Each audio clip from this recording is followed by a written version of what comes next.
Querido povo de Deus, estamos iniciando mais um podcast Conexão em Fé.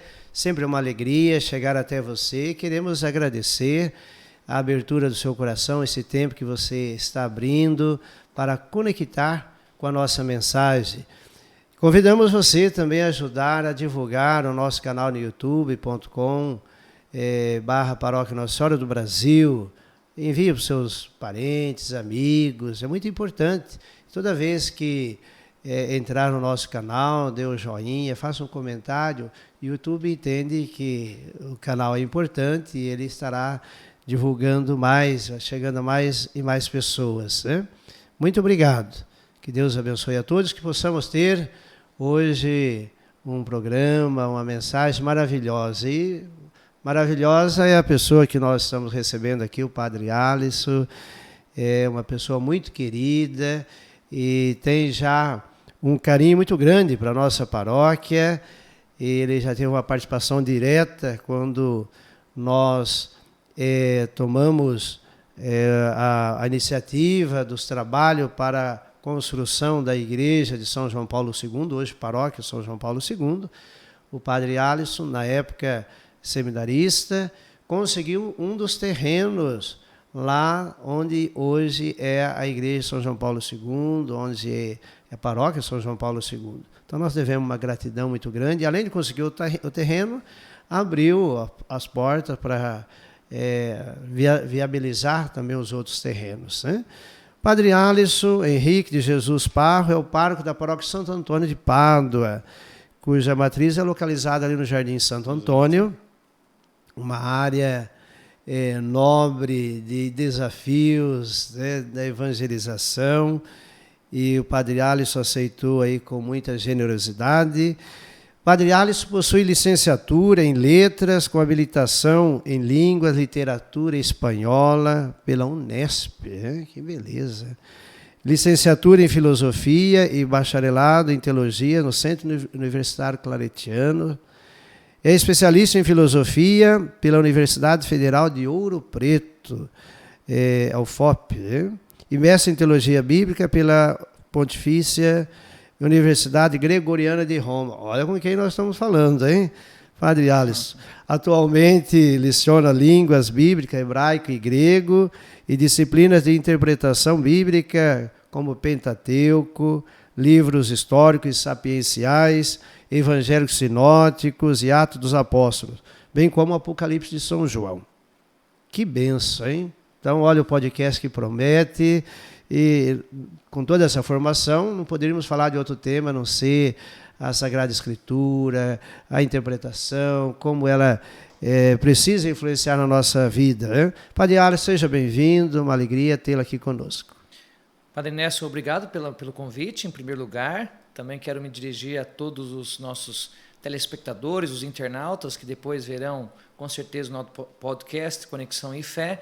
E acredito que é uma oportunidade única para nós partilharmos alguns assuntos relacionados à vida da igreja, também à Sagrada Escritura. Você me conhece há muito tempo, como desde a época minha de seminarista, sempre fui uma pessoa dedicada à reflexão sobre a problemática da sociedade, a necessidade da igreja se reinventar. E acredito que este programa aqui, esta iniciativa é isso, parte de uma sã criatividade. Porque quando nós olhamos para a Bíblia e para os apóstolos, para os primeiros pregadores cristãos, eles se valeram dos instrumentos culturais que havia naquele momento. E nós devemos aprender com eles, então, sempre se reinventar para fazer com que a mensagem do Evangelho chegue até as pessoas. Então, eu parabenizo o Senhor pela iniciativa. Espero que esse podcast possa crescer cada vez mais, ser instrumento de evangelização, não só para a paróquia do Senhor, mas para outras paróquias aqui da nossa diocese e da região. Que bom, Padre Alisson. E aqui o podcast e o estúdio está à disposição também. No que precisar, lá é só agendar com o nosso técnico aí. Com certeza. E está aqui para servir. É uma ferramenta maravilhosa para os dias de hoje. As jovens que acompanham o nosso canal. E é muito importante também dizer como que foi o despertar seu vocacional, o que é que despertou, como que desenvolveu. Isso poderá inspirar outros jovens.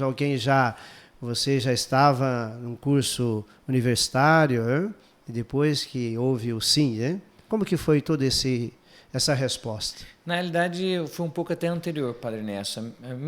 Minha família, eu sou de Sebastianópolis do Sul, cidade de 3.500 habitantes.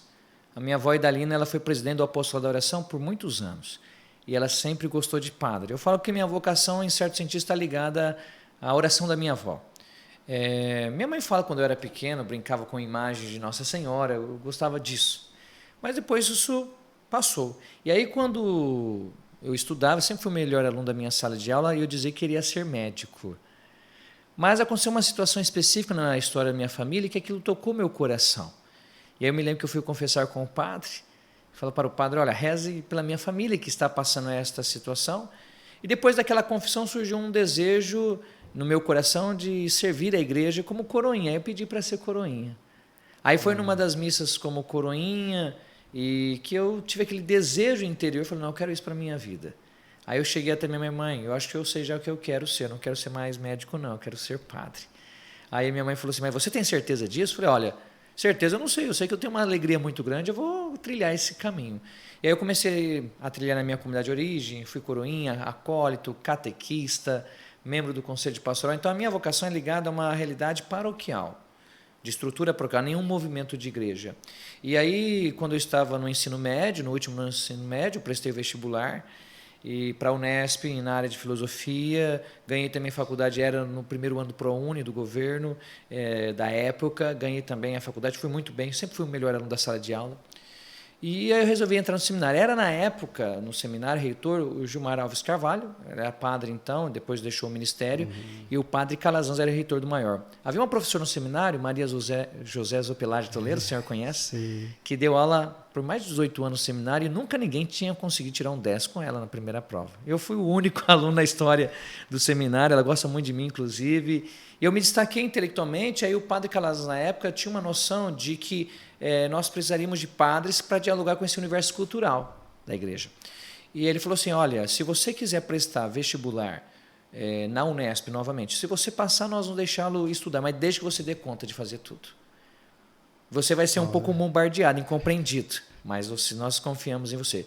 Prestei, passei nas primeiras colocações, aí eu fiz letras e filosofia ao mesmo tempo, e dentro do período da universidade já tinha essa vocação, foi discernindo, fui vendo como funcionava a universidade, e por incrível que pareça, eu fazia letras e filosofia ao mesmo tempo e era o melhor aluno. Tive outras oportunidades para fazer outras coisas da minha vida. Eu não estou na igreja, como eu digo, por falta de opção. Porque hoje, se eu estivesse na universidade, seria um professor universitário ganhando muito dinheiro. Muito dinheiro não, relativamente, né? Não é muito dinheiro, os professores universitários ganham, mas é uma classe média, né? Muito mais estável do ponto de vista financeiro que a vida de um padre. E aí eu fui discernindo, aí eu fiquei um ano a mais no seminário. Por causa disso, terminei letras, aí eu já tinha terminado filosofia, fiz a especialização em filosofia em Ouro Preto. Quando eu entrei na teologia, eu estava com 23 anos, aí eu fiz a teologia, reconheci a teologia, e aí, como me destaquei, a diocese que ela precisava de alguém que estudasse Sagrada Escritura, nós não tínhamos especialistas aqui, na época estava vindo um professor da PUC, Assunção, lá de São Paulo, e como eu já tinha faculdade de letras e a área bíblica, línguas bíblicas, então achou por bem a equipe de formação me enviar para Roma. A minha história vocação é um pouco isso, mas é uma história ligada a uma comunidade de origem, a uma realidade pastoral, paroquial, não um movimento específico, porque dentro do meu coração sempre teve esse desejo de desenvolver a igreja, não um movimento, uma pastoral. E eu fui discernindo isso ao longo do tempo. Então teve muita gente que me apoiou, padres que me apoiaram, o padre Sebastião Martiniano França, que já falecido. Me lembro quando eu era vocacionado, ele me dava livros para ler, comecei a ler livros de teologia, sabe? Então, sempre Deus me colocou pessoas no meu caminho que me ajudaram a crescer e compreender, inclusive, as incompreensões por essa capacidade que eu tenho intelectual, e a gente vai tocando isso com sinceridade. Que beleza, esse caminho. E como é importante identificar que Deus vai colocando sirineus no nosso caminho. Olha, o padre que ouviu a confissão, a vida de comunidade, a pastoral. Olha aí a pastoral vocacional, que cuida do trabalho dos coroinhas. Como é importante. A comunidade é um espaço para identificar a vocação. Então, você que está aí num discernimento, ainda que não colocou para fora esse desejo que está dentro de você, comece a fazer o caminho. Lembremos que o milagre é no caminho. E Deus vai confirmando os sinais na medida que a gente vai dando essa liberdade. e Deus vai colocando pessoas especiais. Olha, o Padre Calazans, inclusive, vai celebrar agora, segunda-feira, ou melhor, dia 19, 25 anos. 25 anos de padre, né? Que teve essa coragem, Sim. coragem de quebrar ali um paradigma. De arrumar briga com muitas pessoas na época. Eu me lembro que eu vi, olha lá, tem um seminarista que agora faz universidade, faz aqui. Eu falei, que maravilha, né? Que maravilha. É reconhecer os talentos é o Senhor quem sustenta, a gente desenvolve, né? Então, com essa partilha do Padre Alisson, vemos que a vocação ela tem essa característica de realização na medida que você vê a realização do outro, a realização do reino, né? Como que eu posso conduzir o espaço onde eu estiver para deixar as pessoas melhores, né? Muito bem.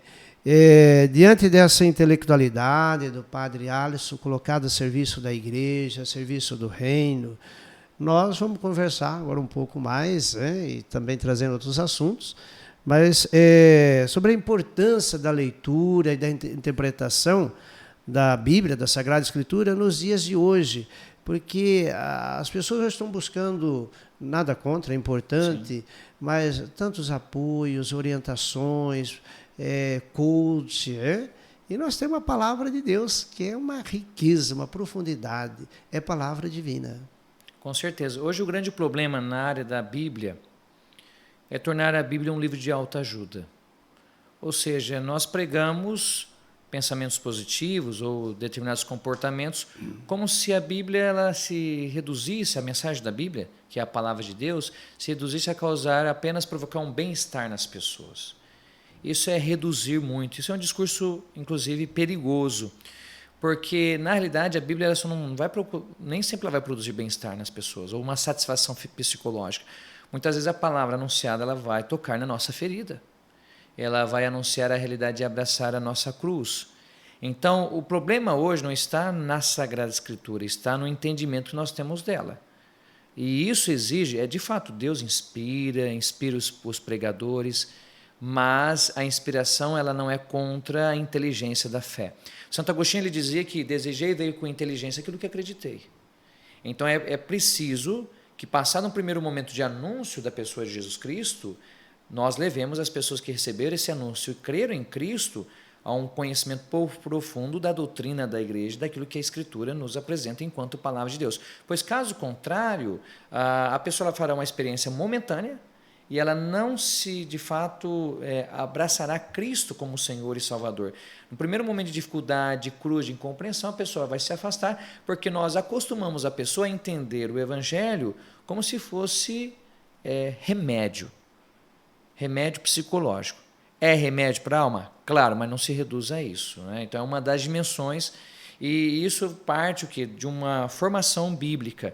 Eu acredito assim que na área da Sagrada Escritura nós católicos estamos, Padre Ernesto, fazendo um grande processo. Ele é devagar, mas ele é consistente. Se pensarmos que antes do Concílio Vaticano II, antes de 1962, que foi essa grande reunião dos bispos, poucos católicos tinham acesso à Bíblia em si, à interpretação da Bíblia. E depois do concílio, as pessoas começaram a usar a Sagrada Escritura. Eu me lembro que uma vez o meu professor de Bíblia lá em Roma, Luca Mazzini, que é professor do Pontifício Instituto Bíblico, ele dizia, olha, não importa se as pessoas estão lendo certo ou errado, o mais importante agora é que elas estão lendo a Bíblia. Depois nós fazemos as devidas correções. Então, assim, eu vejo que hoje não dá para você ser um católico, de fato, viver a vida de fé, se você não ler diariamente a palavra de Deus. E olha quantas são as paróquias, as comunidades que têm incentivado a leitura diária do Evangelho. Pessoas têm lido o Evangelho diário, participado da missa diariamente. Então, aos poucos, a gente não precisa ter pressa, mas nós precisamos sim, na prática nossa pastoral, ajudar as pessoas a interpretarem a Bíblia de uma maneira correta. Um grande desafio. Perfeito. E lá na parábola do semeador, Jesus destaca essa dimensão do semear. O semeador saiu para semear. É importante que essa missão nossa, de todos, né, todos batizados, vá se abrindo a palavra de Deus. São Paulo diz a Timóteo, a Sagrada Escritura é útil para corrigir, para refutar, para apontar caminhos. E nesse apontar caminhos para todo o povo que está em busca de fazer da palavra de Deus a luz, a lâmpada para os passos, há uma dica, assim, porque as pessoas perguntam, sim, por onde começar? Né? Começa o livro de Gênesis, tem uma dica que você observa ser interessante para quem quer começar uma leitura, um estudo? Nos cursos de Bíblia que eu ministro, sempre essa pergunta aparece, ela é impressionante. No fundo, ela parte de um desejo de um método, de um caminho. Isso não é novidade. Se nós olharmos, por exemplo, para Atos dos Apóstolos, o encontro entre o diácono Felipe e o eunuco etíope, que lia o livro de Isaías, não compreendia. Como eu leio? Então, precisa de alguém que ensine, que aponte um caminho, um método. Existem vários métodos, né? Depende do interesse das pessoas. Eu sempre digo, talvez aquelas pessoas que não têm acesso a um estudo bíblico, qual seria talvez o melhor método? O método da liturgia. Começar pela liturgia. Acompanhar o ciclo litúrgico. Se você, por exemplo, participar da missa todo santo dia, você verá que em 2 anos praticamente 80% da Bíblia será lida. E aí, por que eu indico isso? Porque primeiro vincula a interpretação da Bíblia à vida de fé da igreja.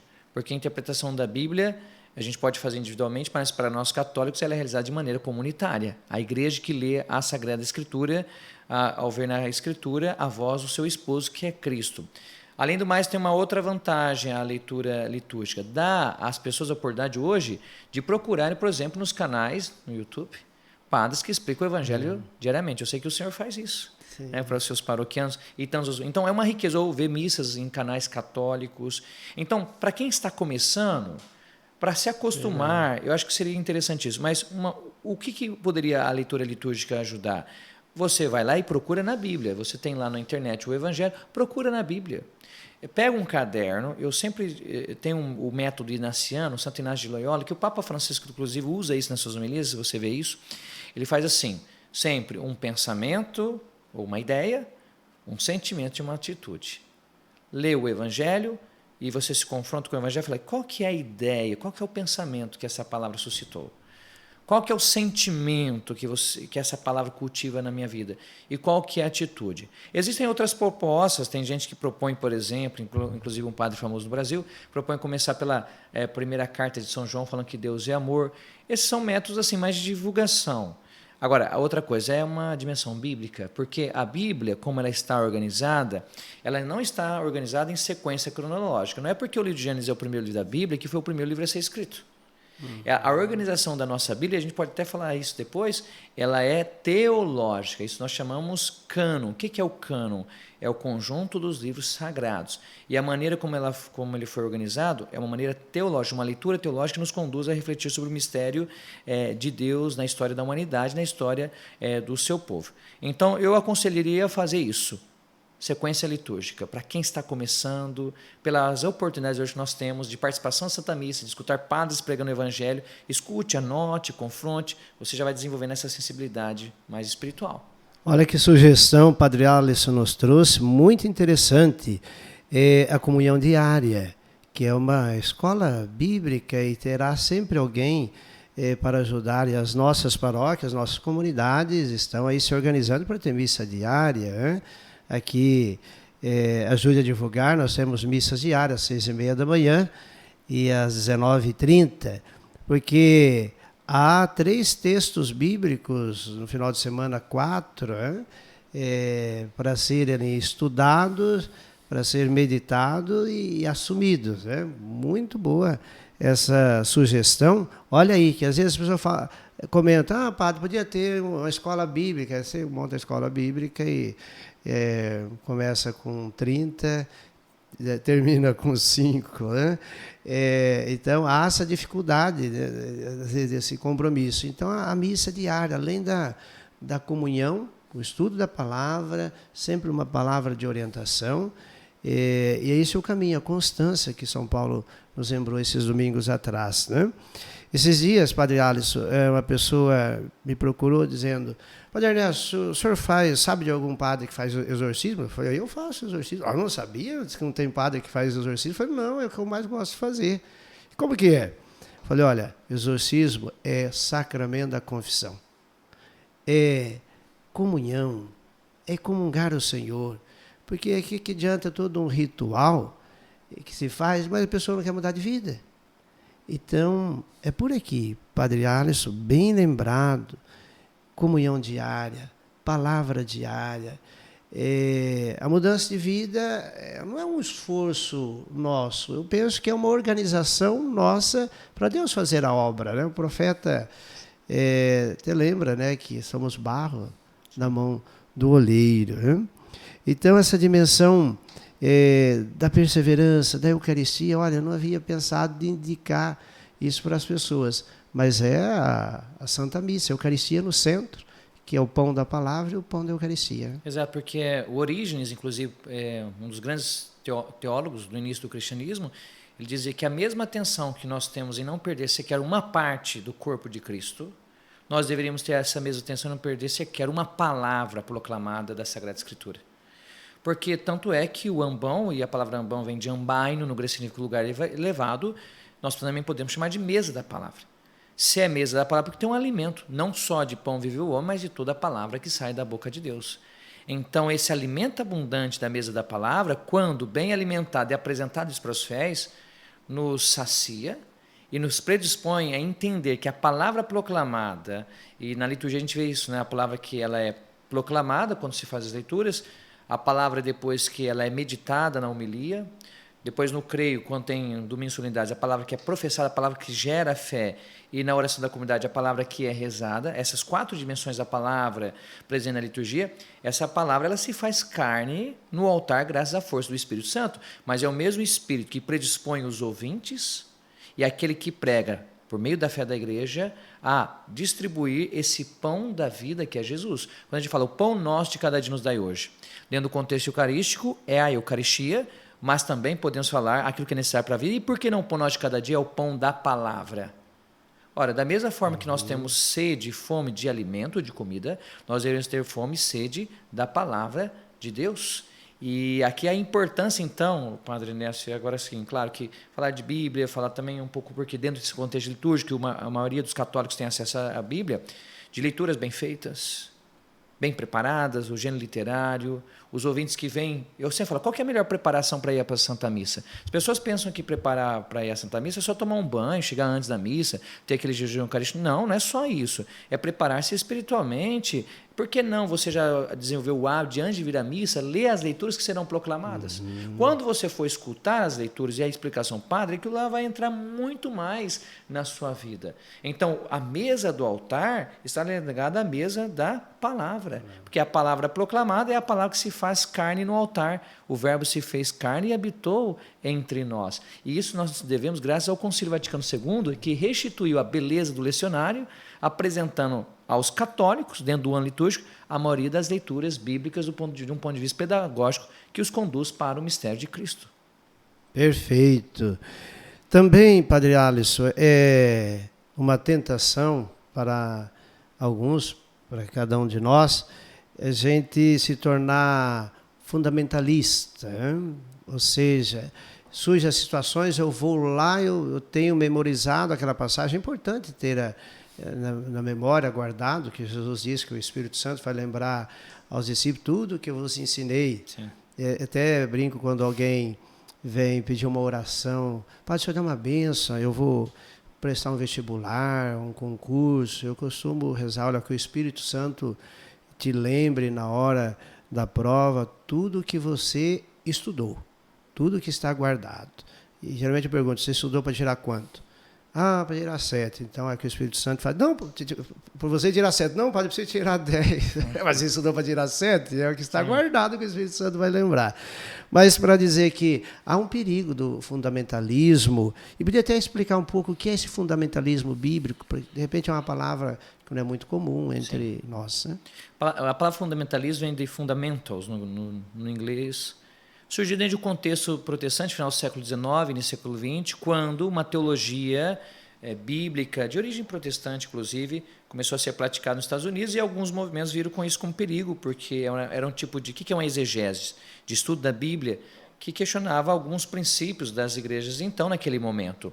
E o fundamentalismo, então, depois ele espalha pelo mundo, ele tem uma característica essencial. é confundir sentido literal com literalismo. É diferente. São Tomás de Aquino, na Suma Teológica, falava que todos os sentidos da Escritura partem do sentido literal. O que é o sentido literal? Aquilo que o autor, o agiógrafo, quis dizer. Tomás de Aquino já dizia isso na Suma Teológica, século XIII. O literalismo, o que é? É você confundir o sentido literal com, na realidade, que o sentido da Bíblia fosse sempre um gênero histórico, ou seja, porque o verbo está no passado, eu interpreto isso como que é algo realmente que aconteceu no passado, ou desconsidero a dimensão do autor, do contexto literário, do contexto social. Por quê? Os padres da igreja diziam isso aí, que a Sagrada Escritura já é um grande sinal do processo da encarnação. O que é encarnação? Vamos entender. E é o mistério do Natal que vamos celebrar daqui a uns dias. Deus, para falar conosco, tem que falar conosco de maneira humana, porque nós somos humanos. Ele não pode falar de maneira angelical. Nós não somos anjos, e nem de maneira divina, no sentido porque nós não somos como Ele. Tem que falar com palavra de Deus em palavras humanas. Como que funciona o processo da comunicação humana? O processo da comunicação humana, pela própria característica humana, ele é limitado, mas ele pressupõe quem fala. Por exemplo, eu estou falando agora, sou o locutor, você é meu interlocutor, Padre Ernesto, neste momento. Nós temos um canal aqui que estamos utilizando, nós temos um contexto por trás. Então, aqueles que são fundamentalistas, eles não conseguem entender, ou não querem entender, que a palavra de Deus ela está ligada, na sua comunicação primeira, a um contexto histórico. Então, por exemplo, vamos imaginar que a gente pega Gênesis capítulo 1. No princípio, Deus criou o céu e a terra. E Deus disse, haja luz e houve luz. Criou o luzeiro maior para presidir o dia, o luzeiro menor para presidir a noite. Por que se diz isso? Em que contexto? Tem que entender o contexto. Então, a gente tem que entender o seguinte, a Bíblia não foi escrita, em primeiro lugar, para nós, humanos do século XXI. Ela foi escrita, cada um dos livros, vamos entender que a Bíblia é uma biblioteca, não vamos generalizá-la, foi escrita para um contexto, uma pessoal específico. Mas, padre, quer dizer então que a mensagem está aprisionada naquele contexto histórico? Não. Quer dizer o seguinte, que o contexto histórico é a roupagem que deve ser levada em consideração para a gente ver aquilo que é o essencial da palavra de Deus. Mas sem o entendimento do contexto histórico, a gente diz bobagem. Eu sempre digo o seguinte, vamos imaginar que o Padre Ernesto, você torce para que time? Corinthians. Eu sou São Paulino, vamos imaginar. Você é sofredor, certo? Vamos imaginar o seguinte, sei lá, tem uma final entre Corinthians e São Paulo, e aí nós estamos torcendo o jogo juntos, aí o Corinthians ganha do meu São Paulo, e você vira para mim e diz assim, Padre Alisson, o sonho acabou. O que você está querendo dizer? São Paulo não vai ser campeão, meu Corinthians é campeão. Vamos imaginar que as mesmas pessoas passam em frente a uma padaria, e o Padre Ernesto olha para dentro da padaria, vê ali e fala assim, olha para mim assim, Padre Alisson, o sonho acabou. É a mesma coisa? Quer dizer, mesmas pessoas, mesmas palavras, contextos diferentes. Então, quando você for interpretar a Bíblia, aí é questão do estudo. Nunca aceite, uma dica eu dou, nunca aceite. Pessoas que pegam um versículo descontextualizado. Se alguém passar na sua casa, prega na Bíblia, faça-o ler o que vem antes do que vem depois. Porque uma mensagem, assim, dizia o Carlos Mestre, um texto tirado do seu contexto vira um pretexto. E por isso a gente tem esses problemas hoje. Então, qual que é o melhor remédio contra o fundamentalismo? Diz um documento da igreja. O fundamentalismo é o suicídio do pensamento. Ele atrai muitas pessoas porque são respostas e interpretações fáceis da Bíblia. E a Bíblia não é fácil. Depois a gente pode falar, inclusive, sobre a língua original e como que a Bíblia foi escrita. Ótimo.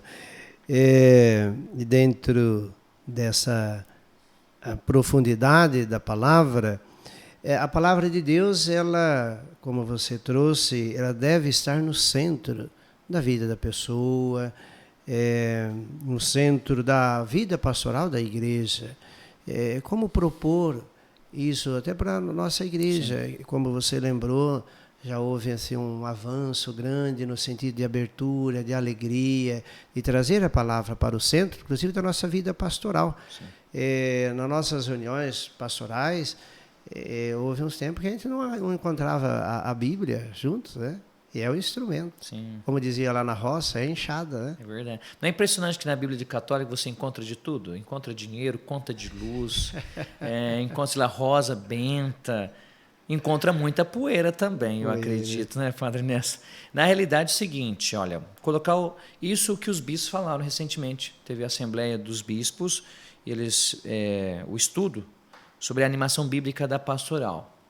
Ou seja, hoje, o Concílio Vaticano II, no último capítulo da Dei Verbum, que é o documento que trata sobre a revelação e a palavra de Deus, dizia que a palavra só seria conhecida e interpretada segundo a tradição da Igreja se os católicos, sejam bispos, padres, diáconos, fiéis, tivessem acesso à riqueza do texto bíblico. Muito se fez, boas traduções, o lecionário na missa foi revisto, mas ainda a gente tem um grande problema, nós católicos. Nós, muitas vezes, não vamos generalizar, todos os católicos, mas muitos católicos, a maioria talvez, em muitos países, parece que a Bíblia é apenas um livro de enfeite. Às vezes nós temos reuniões pastorais que nem o Evangelho do dia é lido. Que você vai dar formação para catequista não lê, não sabe ler nem a Bíblia. Então, e é impressionante, eu, no meu ministério, como professor de Sagrada Escritura, quando as pessoas elas entendem o Evangelho, entendem a Sagrada Escritura, isso faz discípulo. A palavra de Deus, ela provoca discipulado, adesão a Jesus Cristo. Como fazer? Eu acho que quem está vendo aqui o podcast começa a levar a sério a riqueza da palavra de Deus. Né? É um repensar, sabe, Padre Ernesto? Eu sempre me perguntando, hoje, responsável pela animação bíblica da pastoral, quantas pessoas querem pregar a palavra? Elas querem pregar a palavra, elas mal se converter, já quer pregar a palavra. Não, vai devagar. Os apóstolos não começaram a fazer a missão sem antes conviverem com Jesus. Vê a metodologia de Jesus. A gente tem que, não importa pastoral ou movimento, aquele que está pregando a palavra de Deus, ele passou por um processo de formação, de preparo, certo? A nossa catequese, por exemplo, eu acredito que a catequese é hoje o local em que tem que se começar por primeiro. A catequese está ajudando as nossas crianças catequizantes a manusearem a Bíblia, a saberem como que os Bíblias estão divididos, a interpretarem a Bíblia. Então, é um movimento. Eu acredito o seguinte, o que nós devemos considerar? Primeiro, começar a usar a Sagrada Escritura, mas de acordo com a fé da Igreja. Nós temos aí vários movimentos que já estão se atentando para isso, para essa dinâmica. Por quê? Não é vergonhoso quando pessoas de outras denominações religiosas passam diante da casa dos católicos e os católicos não sabem o que falar? Não têm noções mínimas de Bíblia? Sabe, tem um canal evangélico aí, dono de um fundador de uma igreja evangélica, que é impressionante. Uma vez uma pessoa chega, padre, eu estou aprendendo agora a história dos reis porque eu estou vendo a novela X. Eu fiquei pensando, né? Ela tem a Bíblia na casa dela, ela precisa de uma novela para aprender a Bíblia, sobre a Bíblia. E é um problema também que o Padre Ernesto falou. Às vezes a gente começa com escolas bíblicas paroquiais, todo mundo começa animado e tudo mais, mas não tem perseverança. Por quê? Porque a gente tem que ter dedicação a isso. Né? E não eu vejo assim, que os padres estão abertos a ensinarem, a falarem sobre a palavra de Deus, mas também tem muita desculpa. Hoje, em muitas igrejas católicas, todo problema é formação. Aí, quando se propõe uma formação bíblica, ninguém aparece. Os padres estão buscando fazer a parte dele. Então, nós devemos também buscar fazer, estudar, buscar catequese, sabe? Mas começa já, primeiro momento, começar a unir a nossa caminhada de todas as pastorais, a caminhada litúrgica da igreja, tal como está a palavra. Por exemplo, se eu tenho o tempo do Advento, e o tempo do Advento está falando, os 2 primeiros domingos, sobre a segunda vinda de Cristo, e o terceiro e o quarto, a primeira vinda, vou fazer uma reunião da minha pastoral. Ora, eu tenho que estar contextualizado dentro do tempo litúrgico. Não dá para ficar falando de ressurreição no dia de Natal. Teria várias coisas. Tem um documento, mas claro que no podcast aqui a gente teria que ficar 3 ou 4 vezes mais, teria que voltar. Que delícia, Olha, essa palavra e essa mensagem do Padre Alisson vai nos enchendo de entusiasmo, porque vamos contemplando as obras de Deus através da Sagrada Escritura, as obras de Deus numa inteligência tão abençoada do Padre Alisson, e essa inteligência que foi desenvolvida, ele fez o caminho, ele vem fazendo o caminho. Interessante que o Evangelho de ontem nos levava ao fruto do Espírito Santo, da alegria, e eu refletia com a comunidade as fontes de alegria. Uma das fontes de alegria é o que os discípulos de João fizeram. Eles foram até Jesus E és tu, ou devemos esperar um outro? E Jesus diz, olha as minhas obras. Né? E eles olharam as obras de Jesus e ficaram encantados. Né? Foram até João. João é o homem mesmo, é ele. Então, saber reconhecer, contemplar as obras de Deus. E as obras de Deus que vêm pela palavra, pela história da salvação, pela Sagrada Escritura, que nos levará também a gente enxergar as obras de Deus na nossa vida, na vida das pessoas.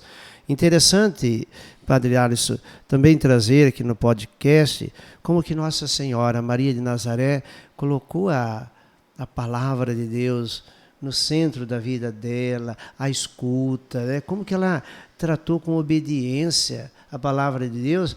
E me parece que a última palavra de Nossa Senhora na Bíblia é: fazei tudo o que ele me disser. O senhor pode confirmar isso, mas parece que é a última fala dela que temos na Bíblia. Né? Nós temos aí a tradição joanina. Maria, na tradição joanina, quase não falando nisso, ela mais é a mulher do silêncio, está aos pés da cruz. Temos em Lucas também, em Lucas teríamos a fala de Nossa Senhora. Mas o que me chama a atenção sobre a Virgem Maria é aquela parte que ela fala: eis aqui a serva do Senhor, faça-se em mim segundo a vossa palavra. Ali na Anunciação, ali você tem perfeitamente a dinâmica da palavra de Deus. O anjo, que é o mensageiro, e nós somos os mensageiros de Deus, nós anunciamos a palavra que contém a promessa de Deus. Maria que, diante dessa palavra, vê a sua vida, e ela depois o que? Assume a promessa da palavra, e ao assumir a promessa da palavra diz: sim, eis aqui a serva do Senhor, faça em mim segundo a vossa palavra. O apóstolo Paulo em Romanos 10 diz que a fé vem pelo ouvido. E o que se escuta? É a palavra de Deus. Então, se a igreja não pregar a palavra, se a escritura não estiver no centro, nós não vamos gerar comunidades de fé, nós vamos gerar comunidades religiosas. Pessoas com sentimento religioso, bem intencionadas, vêm à igreja, mas não no sentido de segmento, de discipulado. Maria, nesse sentido, ela representa isso. Santo Agostinho disse até tempos atrás na Missa na Rede Vida, Santo Agostinho dizia o seguinte, que antes de Maria conceber Jesus, o Verbo, no seu ventre, ela o concebeu pela fé em seu coração. Olha, podia repetir para nós. Maria, antes de conceber o Verbo no seu ventre, o concebeu pela fé em seu coração. Seu coração, olha. Graças à palavra que ela acolheu. É verdade, né? Que ela foi acolhendo, foi dialogando com o anjo, foi assumindo, foi criando aquela abertura, foi gerando, né? Exato. Gerando Deus.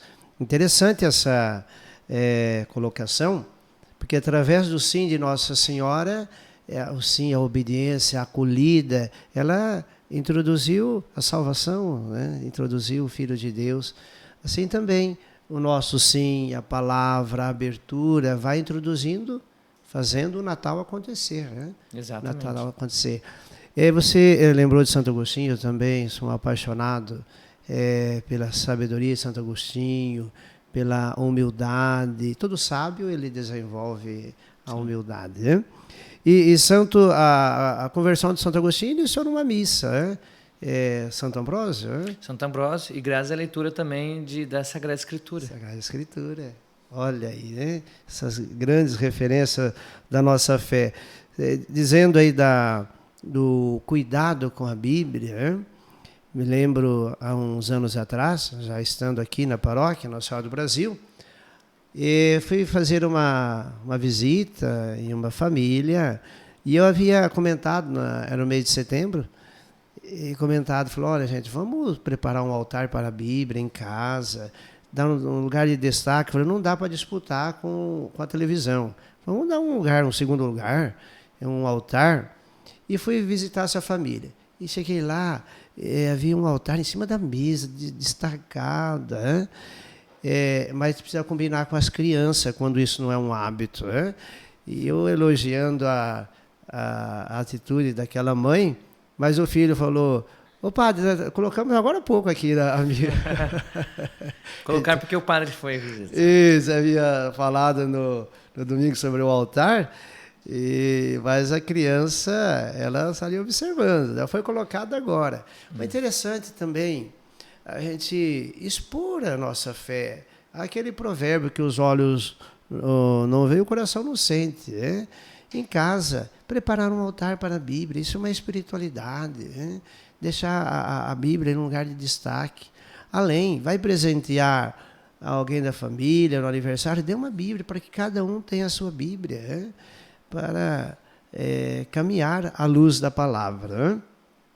Também, nessa passagens, para não ser fundamentalista, é importante a gente conhecendo, dentro do seu contexto, a intenção ali do autor. Né?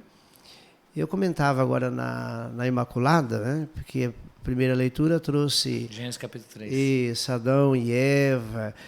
E eu dizia para a comunidade, olha, a serpente, o diabo estavam no paraíso. Né? Falei, imagina aqui em São José do Rio Preto, aqui na nossa paróquia, vocês acham que ele está na missa? Aí o pessoal fica assustado. Né? Então, para dizer, se Deus não tivesse permitido, ele deixaria de ser Deus, porque é o livre-arbítrio, tem que ter essa decisão, essa maturidade de Adão e Eva. Então, trazer um pouco, Padre Alisson também, que é toda uma curiosidade entre Adão e Eva, o fruto proibido, a serpente, todo, não dá para fazer aqui num podcast, mas é importante uma palavra que traz bastante curiosidade. Né? Se eu me alongar muito, você me fala, Padre Ernesto. Olha, estou aqui com a Bíblia, essa aqui é a Bíblia em hebraico, o Antigo Testamento em hebraico. Por que nós temos diferentes traduções? Porque nós fazemos a tradução a partir do hebraico. E não tem como você traduzir perfeitamente. Por isso você tem traduções e traduções. Traduções não são tão boas. Né? E aí aqui você tem realmente, eu dou aula, por exemplo, de Pentateuco, são os 5 primeiros livros da Bíblia, e você tem o hebraico. Isso aqui é o hebraico. Parece que é japonês, não, isso aqui é hebraico. Parece que é de ponta cabeça. Lê daqui para cá, é o contrário, e você vai folheando assim, certo? Então, quando a gente olha esse texto, eu dou aula, claro, a gente tem uma riqueza muito grande, por exemplo, Padre Ernesto. Quando eu olho, por exemplo, Gênesis capítulo 1, versículo 1 em hebraico, Bereshit bara Elohim et hashamayim ve'et haaretz. Você olha no português, não dá para perceber, mas do jeito que está organizado aqui, está em 7 palavras. Tem mais palavras, mas está organizado como se fosse 7 palavras. Você já tem no primeiro versículo da Bíblia a intencionalidade do autor é apresentar a obra da criação como algo perfeito. Então, bará, por exemplo, que a gente traduz como criar, bará é um verbo que no hebraico só é utilizado para ações prodigiosas que não estão ao alcance do homem, só estão ao alcance de Deus. E aí depois de toda essa história, por exemplo, quando fala da árvore do conhecimento do bem e do mal e a árvore da vida, quando você lê em hebraico, não dá para você saber qual que é a árvore que está exatamente no meio, porque teria que entender a estrutura sintática. Porque vai depender muito da percepção dos personagens, no caso Adão e Eva, mas também o autor está jogando com a nossa percepção. O que é mais central para nós? A árvore do conhecimento do bem e do mal ou a árvore da vida? Aí é quando a gente chega no Gênesis capítulo 3, que você tem a serpente. Quando você olha no capítulo 2, fala assim, olha, vocês não podem comer da árvore do conhecimento do bem e do mal. Aí você pega a fala da serpente, você vai ver que a serpente ela inverte a fala de Deus, coloca no negativo. Apresenta o mandamento de Deus como se fosse algo negativo para o homem.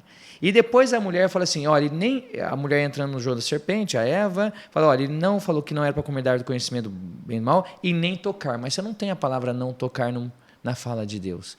Então, todos esses sinais que tem na Bíblia, essas sutilezas, vai nos mostrar, é um processo narrativo para nos educar, né? nesse sentido. Qual que é o drama ali, na realidade? Não é que Deus é contra o conhecimento do bem e do mal, isso se chama merisma, uma figura de linguagem, quer dizer, o conhecimento da totalidade. Deus não é contra que o homem conheça a realidade. Né? Na realidade, ali, quando você tem um teste, quer dizer, o homem vai colocar a palavra de Deus como fundamento da sua vida, a relação com Deus, ou outro fundamento? Como que nós interpretamos a palavra de Deus? Como fundamento da nossa vida ou como algo que castra? A mulher, na linguagem com a serpente, viu o mandamento como algo negativo. Quantas pessoas entendem o mandamento como uma castração, a palavra de Deus como uma castração? Quando, dentro do projeto de Deus, o mandamento que depois vai ser chamado de lei, de Torá, é para que o homem tenha vida e liberdade. Então, a profundidade do texto ela é grande nesse sentido. Né? Então, a lógica que está por trás desse texto, no fundo, é isso. Se a gente não vive a palavra, a gente tem consequências. Comer da árvore do conhecimento do mal é você não viver o caminho da palavra. O que é pecado no hebraico? Pecado no hebraico é hatat, vem do verbo hatat. Hatá, né? Hatat, no pecado, é desviar. O que é o pecado? É o desviar-se do caminho da palavra. Feliz o homem, Salmo 1, né? Que anda no caminho do Senhor, né? Ou Salmo 119. Então, se você anda no caminho da palavra, você não peca. Você, ao pecar, você tem consequências. Então é melhor viver no caminho da palavra, porque é o caminho da vida que Deus nos orienta, nos aponta. É profundo, padre. É profundo. E você me faz lembrar no Deuteronômio que o autor traz, olha, guarda os mandamentos, que os mandamentos te guardarão. Né? Sim. Então, nesse sentido de criar essa liberdade que nos guardará. Sim. Quando alguém procura, de vez em quando, alguém diz, padre, o senhor tem uma oração forte aí, porque, olha, passando uns perrengues. Eu falei, lógico que tem. Eu falei, pega a caneta aí, escreve. Eu vou digitar. A gente dita os 10 mandamentos, né? Pega lá no livro do Êxodo. Mas os mandamentos? Sim, os mandamentos, que é uma oração poderosa, né? Que é uma oração que liberta, né? Amar a Deus sobre todas as coisas, se amar. Porque as duas realidades que nos completa, que as pessoas vivem correndo atrás, é amar e sentir amado. É isso que tem faltado, as pessoas têm corrido para lá e para cá, e nessa relação com Deus, é a primeira experiência da gente amar a Deus numa prática de fé. São Paulo lembra na carta aos Hebreus, que, se é que podemos dizer que é de Paulo, né? Mas vamos dizer que a fé é um modo, é um jeito de possível que se espera. Né? Nós esperamos o céu, então esse amor a Deus vai nos levar a traduzir em gestos, em obra, e transformar o ambiente em que vivemos. Né? E que bom que nesse sentido a gente possa enxergar e identificar aqueles que trouxeram e trazem grande contribuição. E, Padre Alisson, o que você poderia falar de São Jerônimo? São Jerônimo, dia 30 de setembro. São Jerônimo, na realidade, ele foi um dos grandes santos da história da Igreja, é uma das maiores mentes brilhantes do seu tempo. O Papa Damaso pediu para Jerônimo traduzir a Bíblia a partir das línguas originais, ou seja, o hebraico e o grego para o Novo Testamento. Né? Então, o Novo Testamento foi escrito em grego. E nós temos alguns livros do Antigo Testamento, no caso do nosso cânon, na nossa lista de livros sagrados, foram escritos em gregos no Antigo Testamento. Então, Jerônimo, ele sempre foi um intelectual, se dedicou a isso, e depois ele vai para Belém, fica numa gruta lá em Belém, que todo mundo conhece onde é a gruta, onde ficou São Jerônimo, faz hebraico com rabino, e ele traduziu, dedicou a vida dele à tradução da palavra de Deus, a essa seriedade. Porque até então, nós tínhamos uma tradução latina, chamada Vetus Latina, antiga, e a igreja no Ocidente falava latim e precisava de uma segurança teológica sobre a tradução. No início era o grego, a língua litúrgica, só que as pessoas, para a igreja expandir, não podia só usar o grego na liturgia. Então, por causa de Jerônimo, nós temos uma tradução chamada Vulgata. A Vulgata vem de vulgus. Vulgus deu no português vulgar, mas vulgus no latim é povo. O que seria a Vulgata? A tradução popular, feita por quem? Por Jerônimo. Então, essa tradução ela foi tão importante, do século IV, até agora as portas do Concílio Vaticano II, que é a tradução que nós usávamos nos lecionários, era a tradução de Jerônimo em latim. E depois, com o Concílio Vaticano II, foi revista e agora a gente tem a nova Vulgata. O pessoal fala, mas padre, esse texto que usa na liturgia vem de onde? Vem da tradução em português da Vulgata em latim, que é o texto oficial da igreja. O que Jerônimo nos mostra, então? Ele mostra exatamente essa dedicação da sua inteligência, da sua vida, a fazer com que a palavra de Deus fosse transmitida integralmente às pessoas. Ele inspira a igreja nesse sentido. Né? Nós precisamos mais de Jerônimos. Ele é o padroeiro dos biblistas, porque é esse grande serviço importante para garantir às pessoas a fidelidade à palavra de Deus. Perfeito. E quando nós, em julho, estivemos na peregrinação lá em Israel e fomos lá na gruta em Belém. Na gruta em Belém, São Jerônimo, nós tiramos foto lá. Aliás, vamos retornar em outubro, agora de 2023, e você é nosso convidado, hein? Só fazer o contato aqui na Secretaria Paroquial. Lembrando de São Jerônimo, que é esse facilitador, né, que fez a tradução, fez essa palavra chegar com mais compreensão para nós. Aqueles que estejam pensando agora em Natal, dar um presente para alguém, e depois desse podcast vão dar uma Bíblia. Certo. Você indica para quem vai começar alguma editora, toda traz a palavra de Deus, mas às vezes uma linguagem que possa ser melhor. As editoras vão me bater em mim aqui, assim, você faz bem. Olha aí. Depois vão mandar cartas para mim. Mas assim, olha, tradução de Bíblia nós temos 2 tipos. Tradução formal, que é aquela Bíblia que é preocupada mais com o sentido literal de como está na língua original. E traduções são mais hermenêuticas, mais interpretativas. A tradução formal ela é mais fiel ao texto, só que ela corre o risco de não ser entendida pelo leitor. E a tradução hermenêutica ela facilita a interpretação, mas ela corre o perigo de gerar interpretações distorcidas, subjetivistas. O que eu posso elencar aqui é as traduções mais formais e hermenêuticas. Depende, você vai dar a Bíblia para quem? Para alguém que já lê a Bíblia, está fazendo um estudo, aí você tem uma Bíblia mais formal. Então, a Bíblia formal, por exemplo, você tem... que nós usamos, né? Tem alguns problemas de tradução. Não tem nenhuma Bíblia que não tenha problema de tradução. Já digo isso. Eu estou dando aula, eu vejo problemas de tradução em muitas Bíblias.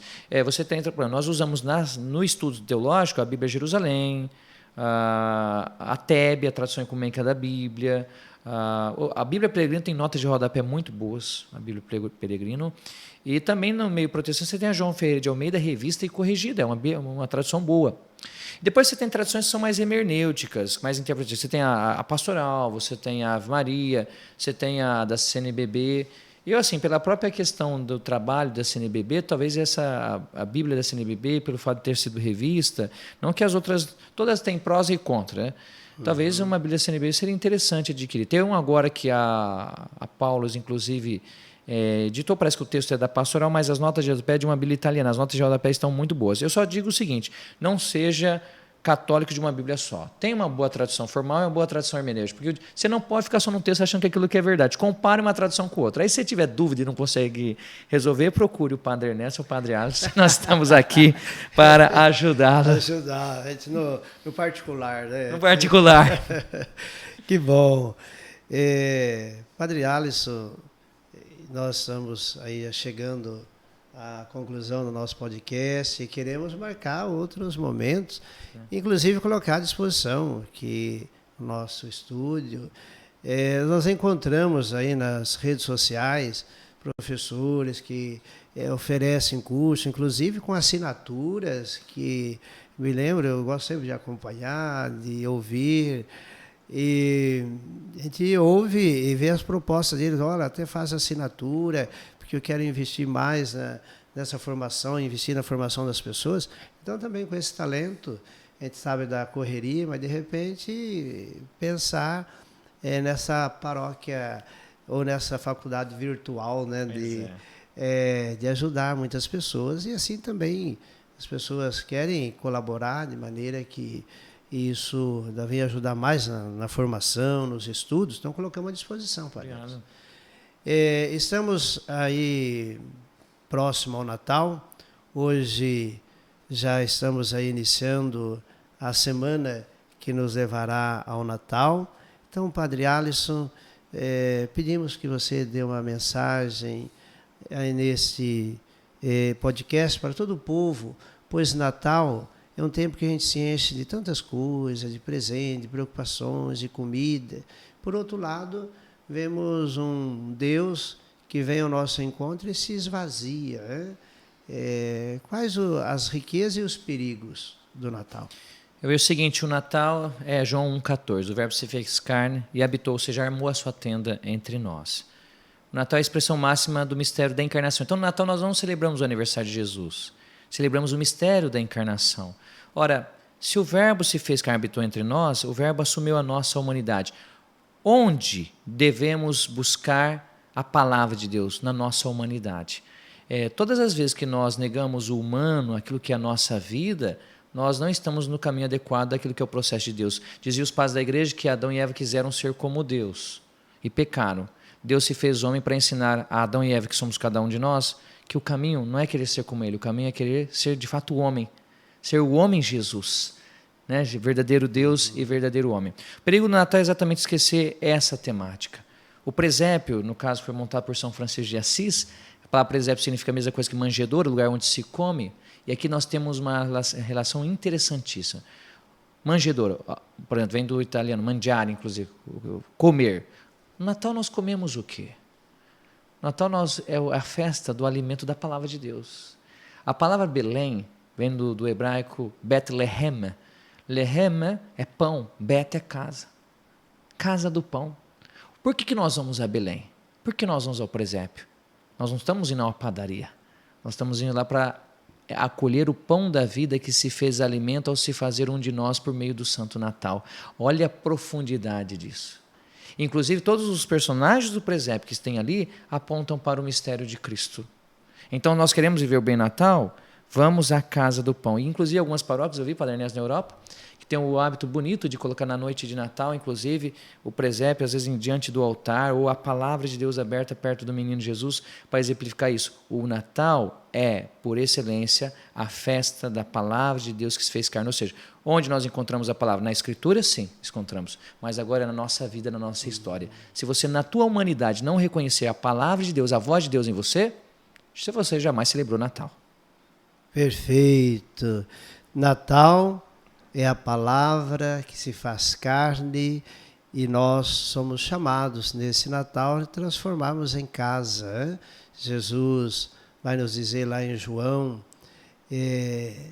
que estando ligado ao tronco, à videira, ele e o Pai virá fazer a morada. Quem obedecer a palavra, estiver aberto. Então esse é o espírito do Natal.